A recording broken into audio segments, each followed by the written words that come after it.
ሰላምና ጤናን ፍቅርን በረከትን ያድልኝ ክብራትና ክብራን የሣድስ ቤተሰቦቼ እንደምን አላችሁ እንደምን ስቆያችሁ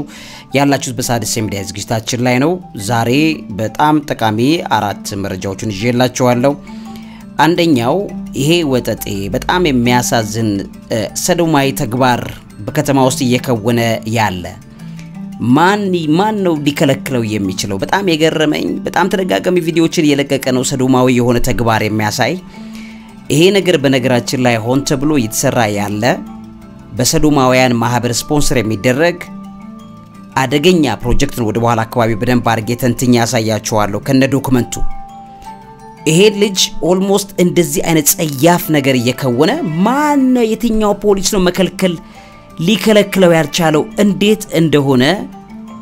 አልገባኝም ግን አንዳንድ መረጃዎች ስላሉ ይሱን አጋራቸዋለሁ በጣም የሚያቃጥል ነገር ነው ምናየው በሁለተኛ ደረጃ ወደ ቤተሰቦቼ የነፋሳት አደገኛ ነፋሳት በየጊዜው ይከናወናሉ እነዚህም ደግሞ አራቱ ነፋሳት የሚባሉት ኦልሞስት በዮሐንስ ራእይ 7 ላይ የተቀመጡት አራቱ ነፋሳት ኦልሞስት አንደኛው የምስራቁ ንፋስ ተከስቷል ይሄ ንፋሳት የሚለው አንድም የሚጨበጠው ይሄኛው የሚዳሰሰው ንፋስ ነው አራቱ ንፋሳት መካከል አንድና ትልቁ ደግሞ የእግዚአብሔር የቁጣ ኃይል ነው በዚህ ደረጃ ላይ በደንብ አድርጌ ነግራችኋለሁ እነዚህ ንፋሳት ተመልክቶ ያላችሁ ግንዛቤ በደንብ አድርጌ ከቅዱስ መጽሐፍ ላይ ተቃቅሻ ያሳያችኋለሁ እሱን አንደኛው ተከስቷል እሱ ብቻ አይደለም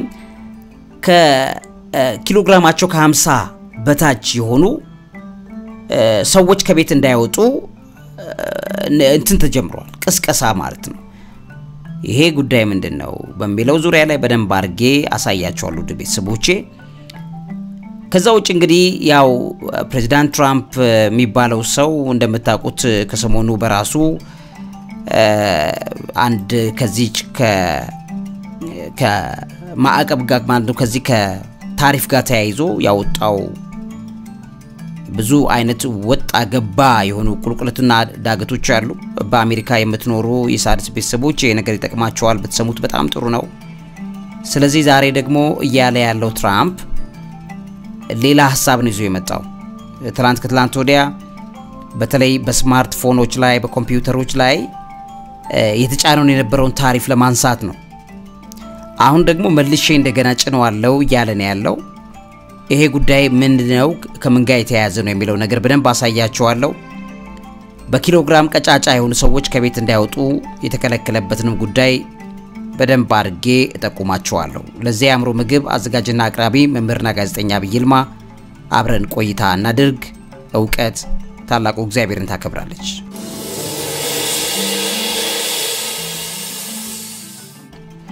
እንግዲህ ክብራትና ክብራን ቤተሰቦቼ አራቱ ንፋሳት በሚል በቅዱስ መጽሐፍ ላይ በግልጽ የተቀመጡትን ተመልክቶ በደንብ አሳያችኋለሁ መጀመሪያ በቅዱስ መጽሐፍ ላይ በተለያዩ ትንቢቶች ላይ ተቀምጧል በትንቢተ ኤርሚያስ ምዕራፍ 49 ላይ ተቀምጧል ምዕራፍ 49 ከቁጥር 36 ምን ይለዋል መሰላችሁ ከዛ አስቀድሞ ምን ይላል የሠራዊት ጌታ እግዚአብሔር እንዲህ ይላል እነሆ ዋና የኃይላቸው መሳሪያ የሆነውን የኤላምን ቀስት እሰብራለሁ ከአራቱም ከሰማይ ማዕዘናት አራቱን ንፋሳት በኤላም ላይ አመጣለሁ ወደ እነዚያም ንፋሳት ሁሉ እበትናቸዋለሁ ከኤላም የተሰደዱት ሰዎች የማይደርሱበት ህዝብ አይገኝም ብሎ ያስቀምጠውና በጣቶቻቸውና ነፍሳቸው በሚሿቸው ፊት ኤላምን አስደነግጣለሁ ክፉ ነገርን እርሱም ጽኑ ቁጣዬን ይላል ቁጣ አለ ማለት ነው እዚህ ላይ አመጣባቸዋለሁ ይላል እግዚአብሔር እስካጠፋቸውም ድረስ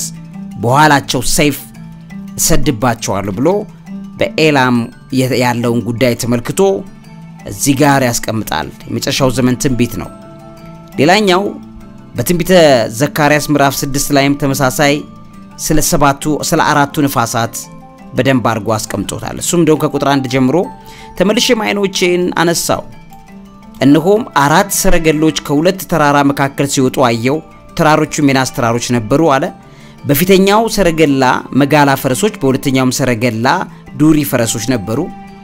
በሶስተኛው ሰረገላ አምባላይ ፈረሶች በአራተኛው ሰረገላ ቅጥልጣል ፈረሶች ነበሩ ይልና እነዚህ በዮሐንስ ራእይ ላይ የተቀመጡት አራቱን ፈረሶች ይናገራቸውና ከኔም ጋር ይነጋገር ለነበረው መልአክ መልሼ ጌታዬ ሆይ እነዚህ ምንድርናቸው አልኩት እርሱም መልአኩ መልሶ እነዚህ በመድር ሁሉ ጌታ ፊት ከቆሙበት ስፍራ የሚወጡ አራቱ የሰማይ ነፋሳት ናቸው ብሎ ያስቀምጠዋል እነዚህ ነፋሳትን አሁን እዚህ ጋር በግልጽ ታዩታላችሁ ዱሪ ፈረሶች ያሉበት ወደ ሰሜን ይወጣል ስለዚህ የሰሜን አለ አንደኛው ነፋስ አምባላዩም ከነርሱ በኋላ ይወጣሉ ቅጥልጣሎቹም ወደ ደቡብ ይወጣሉ አለኝ መጋላዎቹ ደግሞ ወጡ በመድርም ይመላለሱ ዘንድ ለመሄድ ይፈልጉ ነበር እርሱም ሂዱ በመድር ላይ ተመላለሱ አለ እነርሱም በመድር ላይ ተመላለሱ ጮሁም እነሆ ወደ ሰሜን ምድር የሚወጡት እነርሱ መንፈሴን በሰሜን ምድር ላይ አሳርፋሉ ብሎ ተናገረኝ እግዚአብሔርም ቃል ወደኔ እንዲህ ሲል መጣ ብሎ እዛ ላይ ያለው እንዲ አራቱ ነፋሳት ከአራቱ ፈረሶች ወይም ከአራቱ የቁጣ መገለጫዎች ጋር አያይዞ ይገልጻቸዋል በተመሳሳይ በትንቢተ ዳንኤል ምዕራፍ 8 ላይም ቁጥር 8 አውራውን ፍየል እዚህ በደንብ አድርጎ ያስቀምጣል ወደ አውራውን በግ ሲቀርብ አየሁት እርሱም ተመረረበት አውራውን በግ መታ ሁለቱም ቀንዶች ሰበረ አውራውን በግ ሊቋቋሙ ኃይል አልነበረውም እርሱም በመድር ላይ ጥሎ ረገጠው አውራውን በግ ከእርሱ ያድነው ዘንድ የሚችል አልነበረም ይልና አውራውን ፍየል ራሱን እጅግ ታላቅ አደረገ በበረታም ጊዜ ታላቁ ቀንዱ ተሰበረ ወደ አራቱም የሰማይ ነፋሳት የሚመለከቱ አራት ቀንዶች ከበታቹ ወጡ ይልና በክርስትና እምነት ላይ በበግ የሚመሰለው የክርስትና ዕውቀት ላይ ቀንድ የሚለው ዕውቀት ነው ልብ በሉ በደንብ ማወቅ ያለባችሁ ነገር የበግ ቀንድ የፍየል ቀንድ ካለ ዕውቀት ነው ሶ መንፈሳዊ ዕውቀቶችን እንዴት አድርጎ ውጦ በመጨረሻው ዘመን ላይ የክርስትናን እምነት ያላቸውን የሚነግሩ የምንማራቸው ነገሮች በተቀላላ በዘመናዊ በቴክኖሎጂ እንዴት አድርጎ ያንን የመልካሙን የእግዚአብሔርን ቃል ኃይል በቴክኖሎጂ በዘመናዊ መረጃዎች አሁን አልባሌ በሚባሉ የቲክቶክ መረጃዎች እንዴት አድርጎ እንደሚሰለቀጥ እዚህ ጋር ያሳያቸዋል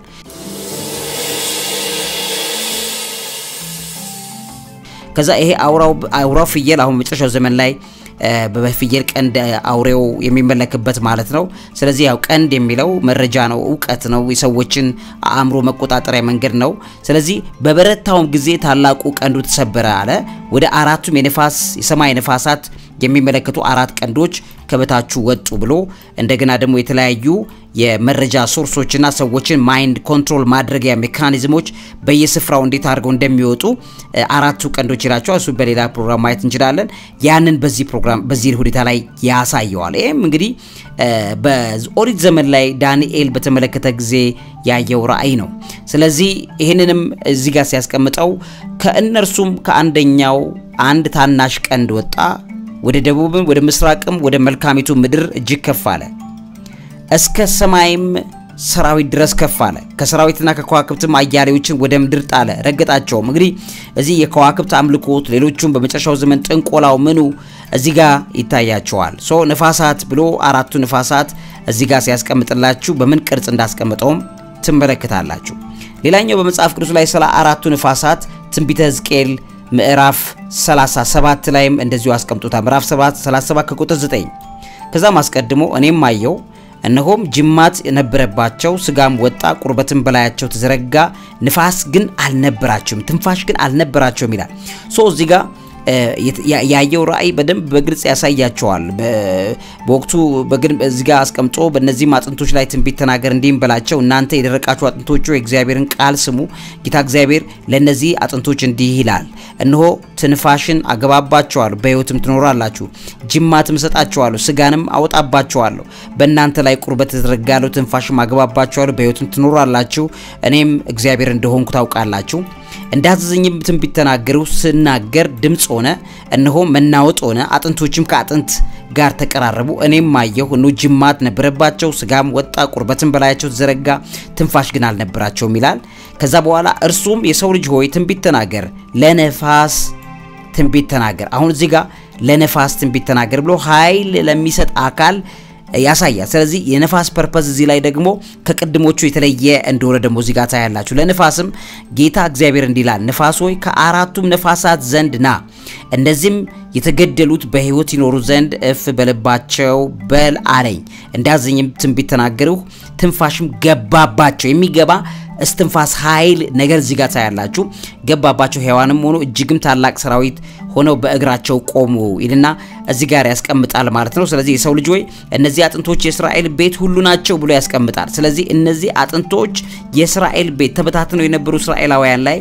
አጥንቶቻቸው ደርቀው ተስፋቸውም ጠፍቷል፣ ፈጽሞም ተቆርጠናል ብለዋል። ስለዚህም ትንቢት ተናገር እንዲህም በላቸው ጌታ እግዚአብሔር እንዲህ ይላል፣ ሕዝቤ ሆይ መቃብራችሁን እከፍታለሁ፣ ከመቃብራችሁ አወጣችኋለሁ፣ ወደ እስራኤል ምድርም አገባባቸዋለሁ ብሎ በ1948 ሕዝብ እስራኤልን ወደ እስራኤል እንዴት እንደሰበሰባቸው እዚህ ጋር ይናገራል። ከየት ነፋሱን ከአራት ነፋሳት ዘንድ መጥተው ነው ያን እንደሚያረጉ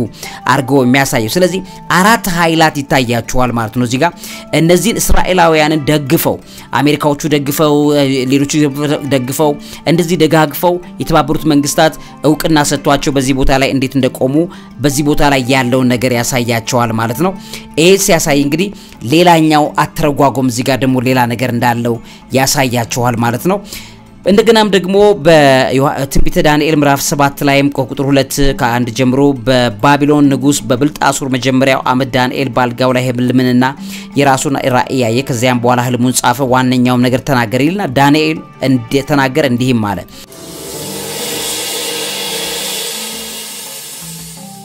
በሌሊት በራእይ አየሁ ነው አራቱ የሰማይ ነፋሳት በታላቁ ባህር ላይ ይጋጩ ነበር ብሎ እዚህ ጋር ደግሞ ከባህር ጋር የሚጋጨውን እውነተኛውን ንፋስ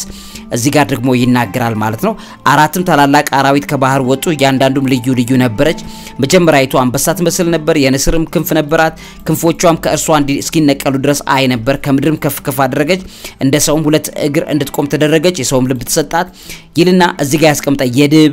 የሌሎችም የንስር ሌሎችም በተለያዩ መልኩ መናያቸውን ከባህር የሚወጡ አውሬዎችን መሰረት አድርጎ ይናገራል። ስለዚህ ታላቁ ባህር ጋር ይጋጩ ነበር የሚለው አንድም የምድር ባህር አንድም ደግሞ ባህር ተብላ የምትጠቀሰው በመጽሐፍ ቅዱስ ላይ መሬታችን ወይ ምድራችን ናት። ምድር ብሎ ከጠቀሰ እስራኤል ነው። ስለዚህ ከተቀረው ዓለም ከዓለማዊው ዓለም የሚወጡ ሌሎች ኃያላንን እዚህ ጋር ይናገራል ማለት ነው። ይህንንም በነፋሳት የአራቱ ነፋሳት ኃይላትን ይገልጻል። በትንቢተ ዳንኤል ምዕራፍ 11 ላይም እንደዚሁ ከቁጥር 4 እርሱም በተነሳ ጊዜ መንግስቱ ይሰበራል፣ እስከ አራቱም የሰማይ ነፋሳት ይከፋፈላል ይላል። ስለዚህ እነዚህ አራቱ የሰማይ ነፋሳት እስከዛ ድረስ እንዴት እንደሚከፋፈል ለዘሩ ግን አይከፋፈልም፣ እንደገዛበትም አገዛዝ አይሆንም፣ መንግስቱ ይነቀላልና ከእነዚህም ለሌሎች ይሆናል። የደቡብ ንጉስ ከአለቆች አንዱ ይበረታል፣ እርሱም ይበረታበታል፣ ይሰለጥንበታል፣ ግዛቱም ታላቅ ግዛት ይሆናል። ከዘመናት በኋላ ይጋጠማሉ። በደቡብ ንጉስ ሴት ልጅ ቃል ኪዳን ለማድረግ ወደ ሰሜን ንጉስ ትመጣለች። የክንዷም ኃይል ግን አይጸናም፣ እርሱም ክንዱ አይጸናም። እርሷን ያመጡ የወለዳትም በዚያ ዘመን ያጸናት አልፈው ይሰጣሉ። ሌሎችም ነገሮች እዚህ ጋር ያስቀምጣቸዋል። ስቲል አሁንም እዚህ ላይ የምታዩዋቸው ነገስታት፣ ኃይላት፣ ስልጣናት ከዛ እነዚህን ተጠቅሞ እግዚአብሔር ቁጣ እንዴት እንደሚያመጣ በትክክል ይናገራል፣ ያሳያል። እነዚህ ሁሉ ነገሮች በሌሎችም ደግሞ ይካተታል። ለምሳሌ በማቴዎስ ወንጌል ምዕራፍ 24 ላይም ስለ አራቱ ንፋሳት በደንብ አድርጎ እዚህ ጋር ያስቀምጣል። መላእክቱም በታላቅ መለከት ድምጽ ጋር ይልካቸዋል፣ ከሰማያትም ዳርቻ እስከ ዳርቻው ከአራቱ ነፋሳት ይላል ለእርሱ የተመረጡትን ይሰበስባል ይላል። አራቱ እዚህ ጋር ነፋሳት የሚለውን በአቅጣጫ ደግሞ ሰሜን፣ ደቡብ፣ ምስራቅ፣ ምዕራብን በአራቱ አቅጣጫ ያለውን ነገር ከዚህ እንዴት ሆነው መላእክቱን ከታላቅ መለከት ይልካቸው ከሰማያትም ዳርቻ እስከ ዳርቻው ከአራቱ ነፋሳት ለእርሱ የተመረጡትን ይሰበስባል ይላል። ከነዚህ አራት ኃያላን ስፍራዎች ለዚህ የተደረገውን ነገር እንዴት አድርጎ እንደሚሰበስብ በትክክል ያሳያል ማለት ነው። ትንቢተ ሕዝቅኤል ምዕራፍ 5 ላይም በትክክል ያስቀምጣል። እሱንም እዚህ ጋር ስለዚህም በመካከልሽ አባቶች ልጆቻቸውን ይበላሉ፣ ልጆችም አባቶቻቸውን፣ ፍርድንም አድርግብሻለሁ፣ ከአንቺም የቀረውን ሁሉ ወደ ነፋሳት ሁሉ በትናለሁ ይላል። እንግዲህ ሲሶን ወደ ነፋሳት ሁሉ በትናለሁ፣ በኋላቸውም ሰይፍ እመዛለሁ ይላል። እዚህ ጋር ያሉት ነፋሳት በጠቅላላ የሚወከሉት በኃይላት እንደሆነም በትክክል እንረዳለን ማለት ነው። በዮሐንስ ራእይ ምዕራፍ 7 ላይ ነው ዋነኛው ይሄን ጉዳይ በተመለከተ በደንብ ያሳያል።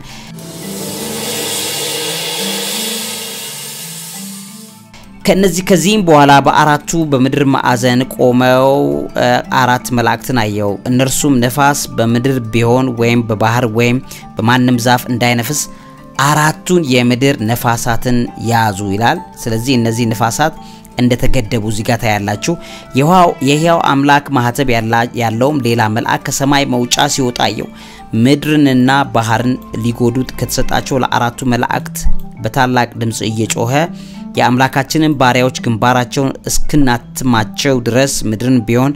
ወይም ባህርን ወይም ዛፎችን አትጉዱ አለ እዚህ ጋር ደግሞ አሁን ምድርን ቢሆን ወይም ባህርን ወይም ዛፍን አትጉዱ ብሎ እነዚህ ነፋሳት በትክክልም ኃይላት ነፋሳት ይሄ የሚነፍሱ ነፋሳት እዚህ ጋር በአንድምታ እንደተቀመጡ ትርጓሜ መጻሕፍት በደንብ ያሳያሉ ስለዚህ አንድም ነፋስ የሚለው እነዚህን ባህርን አትጉዱ ዛፎችን አትጉዱ ዛፎችን የሚገነጣጥላል ማለት ነው ከዚህ ይሄንን ደግሞ በሌላኛው አንድምታ ሲያስቀምጠው እነዚህ ነፋሳት የታተሙትን ቁጥር ሰማው ከእስራኤል ልጆች ነገድ ሁሉ የታተሙት 144000 ነበሩ ብሎ ያስቀምጣል ስለዚህ እነዚህ ነፋሳት ብሎ የሚያስቀምጠው አንድም ኃይላትን እንደሆነ በሌላኛው ደግሞ በእውነተኛዎቹ ነፋሳት ወደ ምድር ነፍሰው የሚገነጣጥሉ ዛፍ የሚቦጫጭቁትንም ጭምር እንደሆነ ይናገራል ስለዚህ እነዚህ ነገሮች በአሁን ባለንበት ሁኔታ በተለይ አንደኛው ነፋስ ምልክት ሆኖ ነፋሳቱ ምልክት ሆነው ከሚገለጡባቸው ነገሮች መካከል አንዱ ያው ነፋሳት ራሳቸው ነፋሳት የሚነፍሱ ነፋሳት እስትንፋስ ይሄ ባህርን ውቅያኖስን የሚገነጣጥሉት ትልቅ ነገር የሚያደርጉት እነዚህ ነፋሳት በግልጽ ያስቀምጣቸዋል እንግዲህ the four winds በሚል የተቀመጡ በጣም ብዙ ዳይሜንሽኖችን ያስቀምጣሉ በብዙ የሚተነተኑ ትንታኔዎች ካቶሊክ ቤተክርስቲያን ካላት ትንታኔዎች መካከል አንዱ ይሄ ነው የካቶሊክ ቤተክርስቲያን አባቶች በደንብ አድርገው በዚህ አራቱን ዳይሜንሽኖች በደንብ አድርገው ያስቀምጣሉ the four winds the four dimensions እንደሆኑ በትክክል ያስቀምጣል በካቶሊክ ቤተክርስቲያን መሰረት እነዚህ key foundations ተብለው የተቀመጡት the four winds በጣም ፓወርፉል የሆኑ በተለይ በፍጥረታ ዓለሙ ላይ ኮንትሮል ለማድረግ እግዚአብሔርም ዓላማ በሰዎች ሰው ዘር ላይ እንደገና ደግሞ his judgment የፍርዱ ሂደት እንደገና ደግሞ his ultimate restoration የታላቅ የመጨረሻው ግቡ ምን እንደሆነ እዚህ ጋር በደንብ አድርጎ ያስቀምጣል ስለዚህ the restoration of army በሚልም ሕዝቅኤል 37 ላይ የተቀመጠውን በግልጽ እዚህ ጋር ያስቀምጠዋል በትንታኔ ማለት ነው the breeze from four winds represent the life giving reach of God his spirit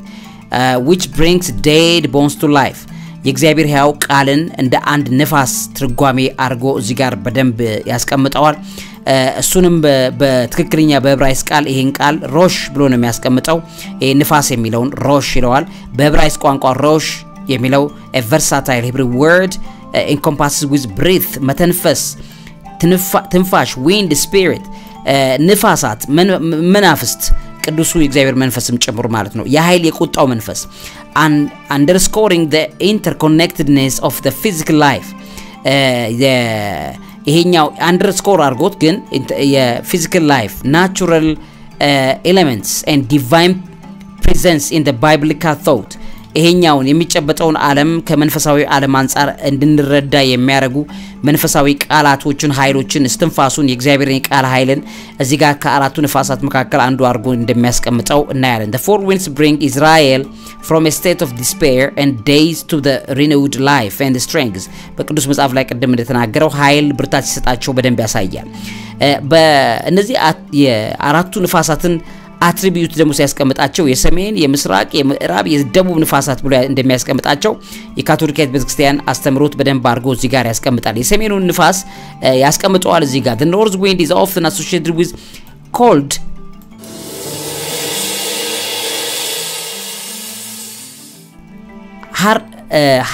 harshness and divine judgment ፍርድን ያሳያል ብለው ያስቀምጠዋል እዚህ ጋር በትርጓሜ በተለይ የመጽሐፈ ኢዮብ 37 ላይ ያለውን በፕሮቨርብ ላይም ደግሞ እንደው በመጽሐፈ ምሳሌ ላይም ያለውን እዚህ ጋር ይጠቅሳል የሰሜን ንፋስ የሚለውን ነገር በደንብ አርጎ እዚህ ጋር ያስቀምጠዋል ይሄን ደግሞ በተለይ ዲቫይን ጀጅመንት ሰማያዊ ፍርድም እዚህ ጋር እንዳለው በደንብ አርጎ ያስቀምጣል እነዚህ ንፋሳትን በተመለከተ የሰሜን ንፋስ ተብሎ የሚቀመጠው እነዚህን ነገሮች በግልጽ እዚህ ጋር ተንትኖ ያስቀምጣቸዋል። ስለዚህ እዚህ ጋር ጀጅመንት አለ ፍርድ አለ ማለት ነው። ስለዚህ የፍርድ ጉዳይን ተመልክቶ እዚህ ጋር ያለውን ነገር በደንብ አርጎ ያስቀምጣል። እዚህ ጋር ከሚያስቀምጣቸው ከትርጓሜዎቹ መካከል aspects of the north wind with imaginary of the wind storm and lightning ዊንድ ስቶርምንም ጨምሮ ንፋሳትንም ጨምሮ እዚህ ጋር ያውም እነዚህ ታላላቅ የሆኑ መብረቆችንም ጨምሮ ከንፋሳቱ መካከል ከኃይሉ ከቁጣው መገለጫዎች መካከል አንዱ እዚህ ጋር አርጎ ያስቀምጣቸዋል። nature of the north wind ያለውን ተፈጥሮ በደንብ አርጎ በተለያዩ መጽሐፍ ቅዱስ ክፍሎች ላይ እንዴት እንዳርጉ እንደተቀመጠ እዚህ ጋር ያሳየዋል። ትኩረቴ east wind ነው። the east wind is frequently linked with destruction ውድመት punishment ቅጣት and dissolution ይሄን በተመለከተ የምስራቅ ንፋሳት ተብሎ በቅዱስ መጽሐፍ ላይ ተደጋግሞ የተቀመጠው ፍርድ እንደሆነ ለምሳሌ ከዛ ጋር ተያይዞ ሎከስት እነዚህ ታላላቅ የሆኑ የአንበጣ መንጋዎች ስለዚህ ዲቫይን ጀጅመንት ሰማያዊ ፍርድን ጭምር እዚህ ጋር ያስቀምጣል። ለምሳሌ በፈርዖን ህልም ላይ ያለውንም ነገር እዚህ ጋር ያስቀምጣል። በትንቢተ ሕዝቅኤል ምዕራፍ 17 ቁጥር 10 ላይም ያለውን ነገር ይጠቅሱታል። እሱ ብቻ አይደለም የምስራቅ ንፋሳት ተብሎ የተቀመጡት እነዚህ ንፋሳት እንግዲህ causing plants to wither and die even ተክሎችን ገነጣጥለው የሚገድሉ እንደሆነም እዚህ ጋር ያስቀምጣል በትርጓሜ nature of the east wind reinforcing the continual impact ተከታታይነት ያለ የንፋስ ኃይል የሚያመጣው ነገር ያሳያል። እንግዲህ እነዚህ wind ንፋሳት ብሎ የሚያስቀምጠው በእውነትም እነዚህ በመድር ላይ ያሉ ንፋሳት ሲሆኑ ንፋሳቱ ግን ያነፋፈስ ቅርጻቸው ከምስራቅ ወደ ምዕራብ አቅጣጫ የሚነፍሰው ከምዕራብ ወደ ምስራቅ አቅጣጫ የሚነፍሱ ንፋሳት ከሰሜን ወደ ደቡብ አቅጣጫ ከደቡብ ወደ ሰሜን አቅጣጫ የሚነፍሱ የተለያዩ ንፋሳት አሉ። እነዚህ ንፋሳት በመጡበት ሰዓት ላይ ትርጓሜያቸውን ያሳያል። ስለዚህ በምዕራብ አቅጣጫ ላይ ንፋስ ከፍተኛ ኃይል ኖሮት ወደ ምስራቅ አቅጣጫ ላይ በተለይ እነዚህ ገስት ዊንዶቹም ሌሎችም ሊሆኑ ይችላሉ ወይም ደግሞ ለምሳሌ ከምስራቁ የዓለማችን ክፍል አሁን ቻይና ካለችበት ስፍራ አቅጣጫ ላይ ደግሞ ዲስትራክሽን እና ውድመት ሲመጣ ቀጥሎ በዓለም ላይ ሊከሰቱ ያሉ ንፋሳት ብሎ በአራቱ ንፋሳት የገለጣቸው ነገሮች ምን ተከታታይ ነገር ሊኖራቸው እንደሚችል በግልጽ በቅዱስ መጽሐፍ ላይ በትንታኔ ያስቀምጡታል። ለምሳሌ ምዕራብ ንፋስ የሚባለው እዚህ ጋር ሲያሳያችሁ ይሄ አንድምታና ትርጓሜ ሲምቦላይዝ ሪሊፍ ዴሊቨራንስ ኤንድ ብሌሲንግ ለምሳሌ ከምዕራብ አቅጣጫ ላይ ንፋሳት በኃይል ሲነሱ እዚህ ጋር በቅዱስ መጽሐፍ ላይ ከአራቱ ንፋሳት አቅጣጫ እስራኤላውያንን ሰብስቦ እንዴት አርጎ እንደሰር አጥንታቸው ላይ ስጋ እንዴት አርጎ የደረቀውን አጥንት እና ስጋ በንፋሳት ወይም በቅዱሱ መንፈሱ እንዴት አርጎ እንዳበለጸገው ወይም ደግሞ ኃይል እንደሰጠው ሲነግረን እዚህ ጋር የሚነግረን ነገር በምዕራብ አቅጣጫ ላይ ከፍተኛ የንፋሳት ጉልበቶች በሚነሱበት ሰዓት አንድምታው በዓለም ላይ ቀጥሎ ሊመጣ ስላለው ነገር ነው የሚነግረን በሚል በትርጓሜ ላይ እዚህ ጋር በደንብ አርጎ ያስቀምጠዋል ማለት ነው።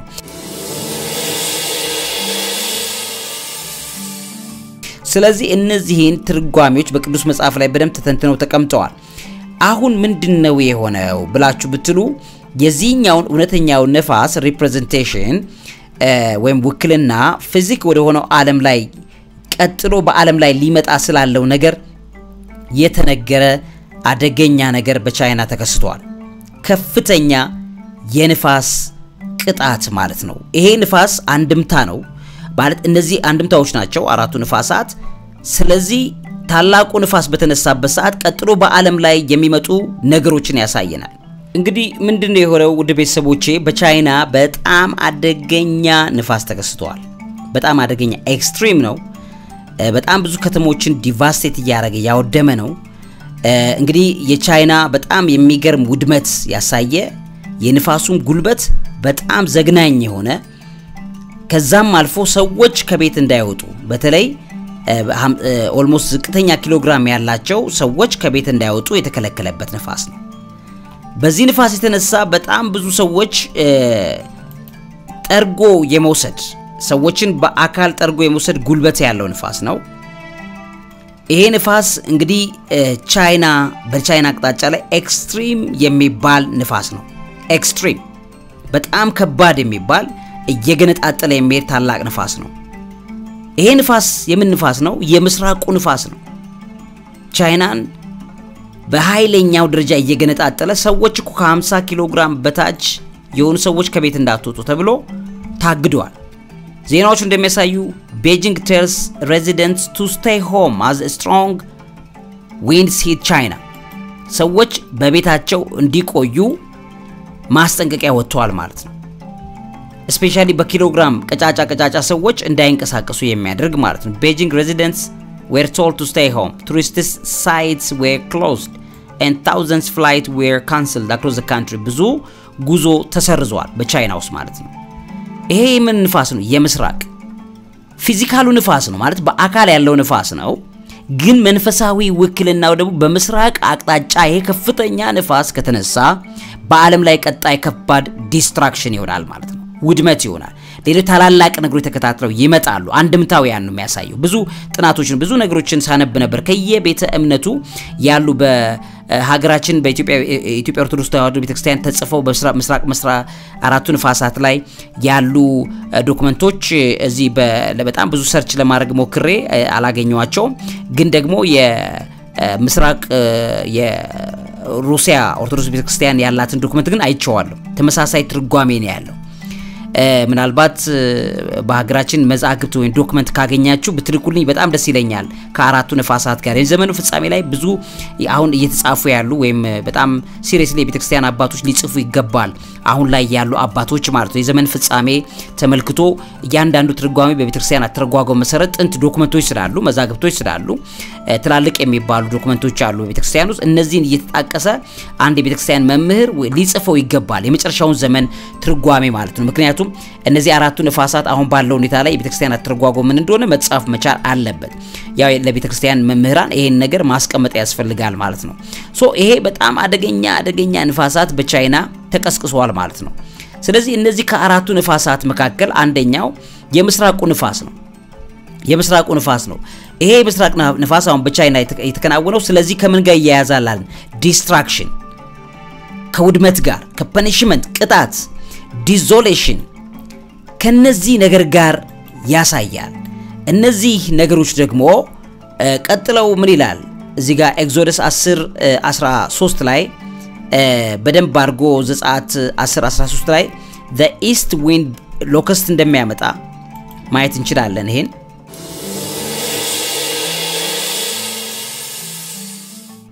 በተመለከተ እንግዲህ በግልጽ በመጽሐፍ ቅዱስ ላይ በኦሪት ዘጸአት ምዕራፍ 10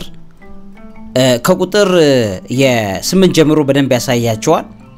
ግን ከቁጥር 10 ብናይ ፈርዖንም እናንተን ከልጆቻችሁ ጋር ስለቅ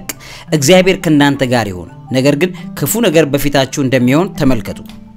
እንዲህም አይደለም እናንተ ወንዶች ሂዱ ይህንን ፈልጋችኋልና እግዚአብሔርን አገልግሉ አላቸው። ከፈርዖንም ፊት አባረሯቸው። እግዚአብሔርም ሙሴን በግብጽ አገር ላይ እንዲወጡ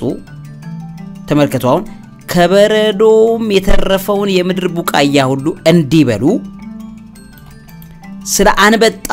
በግብጽ አገር ላይ እጅን ዘርጋ አለው። በቀጥሎ እነዚህ አንበጣ አሁን አቅጣጫው መመልከት ይችላልላችሁ። የአንበጣ ጉዞ የውድመት ጉዞ ነው። ግን አንበጣን የሚያግዘው ምንድነው? ንፋሳት እውነተኛው ንፋስ እየደገፈ ያመጣዋል። ቁጥር 13 ላይ ሙሴም በግብጽ አገር ላይ በትሩን ዘረጋ፣ እግዚአብሔርም የምስራቅን ንፋስ ያንን ቀን ሁሉ ሌሊቱን ሁሉ አመጣ፣ ማለዳም በሆነ ጊዜ የምስራቁ ንፋስ አንበጣዎቹን አመጣ ይላል። ስለዚህ ንፋስ ነው እውነተኛ የምስራቁ ንፋስ የሚባለው እውነተኛው ንፋስ አንድምታ እንዳለው ታያላችሁ። ስለዚህ እውነተኛው ንፋስ በተቀሰቀሰ ጊዜና ውድመት በሆነ ጊዜ አንበጣ ተከታትሎ በአለማት ላይ ይከሰታል። ስለዚህ አንበጣዎቹን በግብጽ አገር ሁሉ ላይ ወጡ፣ በግብጽም ዳርቻ ሁሉ ተቀመጡ፣ እጅግም ብዙ ነበሩ። ይህንንም ያክል አንበጣ በፊት አልነበረም፣ ወደፊትም ደግሞ እንደርሱ አይሆንም ብሎ ያስቀምጣል። ስለዚህ የምስራቅ ንፋስ ብሎ የሚያስቀምጠው እነዚህን አንበጣዎች ጎትቶ ያመጣል ማለት ነው። እውነተኛ ንፋስ ነው። አንበጣዎች በንፋስ ተገፍተው ይመጣሉ። አዎ ለምሳሌ ይሄን የጥናት ጽሑፍ ላሳያችሁ። ምን ይላል መሰላችሁ? የእነዚህ ስዋርም ኦፍ ሎከስትስ ከየት ይመጣሉ ብላችሁ ብትሉ ጥናቱ ምን ያሳያል? ሎከስት ስዋርምስ የአንበጣ መንጋዎች are significantly influenced by wind በነፋስ both in terms of their movement በእንቅስቃሴያቸውና በማይግሬሽን በስደታቸው ላይ ንፋሳት ያግዟቸዋል swarms can fly with the wind በነፋስ እየተገፉ ነው የሚንቀሳቀሱት potentially covering large distance in a single day በአንድ ቀን ከፍተኛ ሎከስቶች የሚመጡት ንፋሳት እየገፏቸው ነው wind direction can affect their migration patterns የስደታቸውን አቅጣጫ የንፋሱ አቅጣጫ ይወስነዋል locusts also have wind receptors that helps them navigate and react to changes in wind speed and direction influencing their flight behavior ስለዚህ ሪሰፕተር አላቸው ንፋሳትን በአቅጣጫ ናቪጌት የሚያደርጉበት አቅጣጫውን የሚወስኑበት ከዛ በንፋስ አቅጣጫ ደግሞ ፍጥነታቸው አቅጣጫቸውን ሲቀየር አብረው ልክ እንደ አንቴና እየቀያየሩ የሚሄዱበት የመብረር ባህሪ አላቸው ከነዚህ መካከል wind driven movement migration የሚባል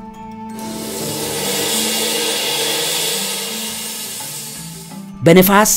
አቅጣጫ እየተገፉ እንቅስቃሴያቸውን የሚሄዱበት አላቸው ማለት ነው ስለዚህ ይሄ በግልጽ በመጽሐፍ ቅዱስ ላይ የተቀመጠው ነገር በሳይንስም ፕሩቭድ የሆነ ነው የዚህ የንፋስ ሪሴፕተር ያላቸው መሆኑ ክላይሜት ቼንጅ እና ዊንድ እንደዚሁ ደግሞ አሁን በመጨረሻው ዘመን ላይ ከፍተኛ የሆነ የሎከስት ወይም ደግሞ የአንበጣ መንጋ ምድርን የሚያጥለቀልቅበት ምክንያት ዋነኛው ከዚህ ጋር ይያያዛል የከባቢ አየር ለውጥ ከፍተኛ ንፋሳትን ይቀሰቅሱ ያደርጋል በዚህም የተነሳ ብዙ የአንበጣ መንጋ ዓለማትን ያጠቃል heavy winds and rain can trigger widespread desert locust outbreak by creating favorable breeding conditions and helping to spread swarms እንዲባዙ ያደርጋቸዋል ለዚህም ለምሳሌ ይሄ የእስራኤል ሚዲያ የእስራኤል ትንታኔ ሉአክ ብሎ ያስቀምጠዋል world spirits world church ይሄንን ሉአክ የንፋሳት ቅድም የተባለው ንፋሳት በዕብራይስጥ አንድም እውነተኛው ይሄ ንፋስ አንድም ደግሞ ቅድም ያየናቸው አንድምታዎች በትንቢት ላይ የተቀመጡት ልክ እነዚህ ንፋሳት የምስራቅ ንፋሳት ሲቀሰቀስ ቀጥሎ በአለም ላይ ዲስትራክሽን እንዴት ሊመጣ እንደሚችል በደንብ አስቀምጦታ ያላችሁ በዚህም የተነሳ ቀጥሎ የአንበጣ መንጋ ወረርሽኝ ይከሰታል አዎ መቼ አሁን በኤፕሪል ወር ምልክት አለን ማስረጃ አለን ለምሳሌ ላሳያችሁ ይሄን መረጃ ይውት in early April 2025 አሁን ኤፕሪል ነው ወሩ ኤፕሪል 14 ነው desert locusts outbreak continued በማ North West Africa Algeria Libya Tunisia በእነዚህ ቦታዎች ላይ የተቀሰቀሱ ይገኛሉ the outbreak had expanded from southern Sahara to northwestern Africa during March additionally outbreaks also continued in Red Sea area በቀይ ባህር ዙሪያ ላይም አሁን እየተስፋፉ ይቀጥላሉ breeding persisting along the coast of Sudan and Saudi Arabia በእነዚህ ቦታዎች ላይ እየጨመሩ ይመጣሉ ቀጥሎ እግዚአብሔር ይጠብቀን እንጂ አሁን ኤርትራን ያገኛታል የነዚህ ወረርሽኝ በጣም አደገኛ ምት ይዞ ይመጣል ከዛም በኋላ በሌሎች ቦታዎች ላይም እንደዚሁ ይሄን ውድመት ይዞ ይመጣል በሱዳን በግብጽ ይዞ ይመጣል እንደገናም ደግሞ በብዙ መልኩ የሚታወቁ ሌሎች ቦታዎች ላይም ይዞ ይመጣል ይሄ አውትብሬክ አሁን በኤፕሪል ወር እንደሚከሰት ወይም እየተከሰተ መሆኑን ፋኦ ዶክመንቱ ያሳያል ተመልከቱ ይሄ የፋኦ ዶክመንት ነው በዚህ የፋኦ ዶክመንት ላይ ይሄንን ያሳያቸዋል 4ኛው 2025 አሁን በዚህ 4 ይዞት በመጣው ከ10 ቀን በፊት ዛሬ 4ኛው ወር 14ኛው ቀን ነው ኤፕሪል ወር ማለት ነው ነገር ግን ከ4 ቀናት በፊት ይዞት የወጣው ከ10 ቀናት በፊት ይዞት የወጣው ይሄ ዶክመንት እዚህ ጋር ያሳያቸዋል several breeding adult group in Algeria Libya Morocco southern Tunisia Algeria እነዚህ እነ ግብጽ እነ ናይል ሱዳን አካባቢ ላይ እነ ሳውዲ አረቢያ ሞሮኮ ሊቢያ ቻድ አሁን ይሄ አደገኛ የአንበጣ መንጋ ወረርሽኝ የተከሰተ እየተስፋፋ የሚሄድበት ጊዜ ነው ከዚህ በኋላ ያለው እነዚህ የዘመን ፍጻሜ ታንጋድ ኢትዮጵያ ላይ እነዚህ ነገሮች እየተስተዋሉ አይደለም ይሄ በረሃ አንበጣ በፋኦ ዶክመንት ነው ያለው እዚህ ጋር የተቀመጠው ፋኦ ይሄንን በትክክል እዚህ ጋር ፋኦ Food and Agriculture Organization of the United Nations በግልጽ አውጥቶታል April 4th outbreak expands in northern western Africa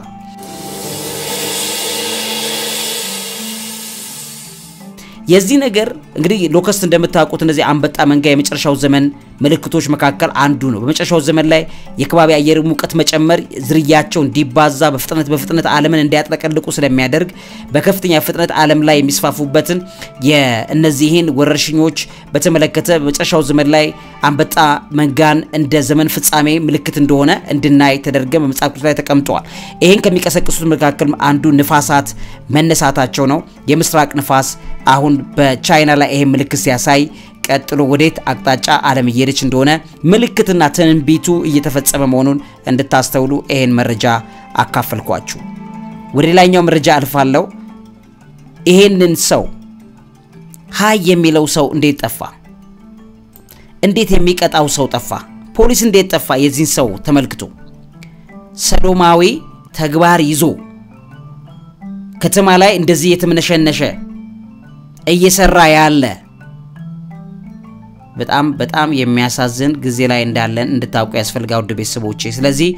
ይሄንን በተመለከተ በደንብ አርጌ አንድ ቀጣይ ፕሮግራም ላይ ባሳያችሁ ይሻለኛል ምክንያቱም አሁን ሰዓቱ በዛኛው ፕሮግራም በጣም ተዋጠብኝ እንደዚህ ይሄን ቆሻሻ ግብረ ሰዶማዊ በቲክቶክ ላይ እንደዚህ የተሰራ አጠገቡ ላይ ሰው እንዴት ኖርማል አድርጎ የቲክቶክ ቀልድ ነው ብሎ እንዴት ኖርማል አድርጎት ያልፋል ይሄ ዴሊበሬትሊ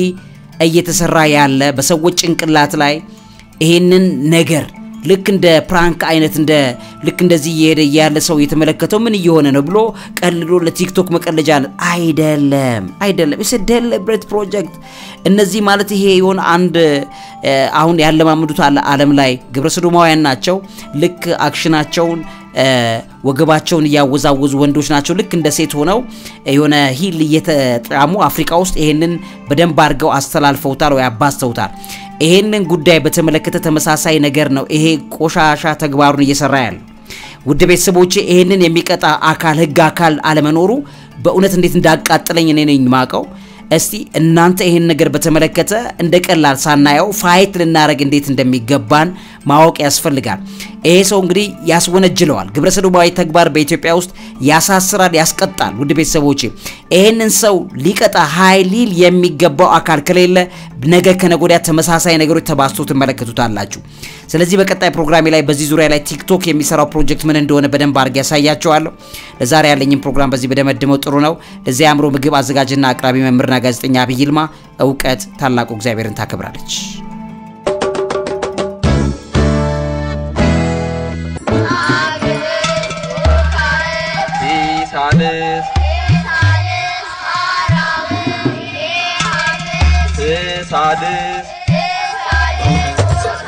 በአብይ ይልማ ሚዲያ ተዘጋጅቶ ይቀርብልዎታል ሳድስ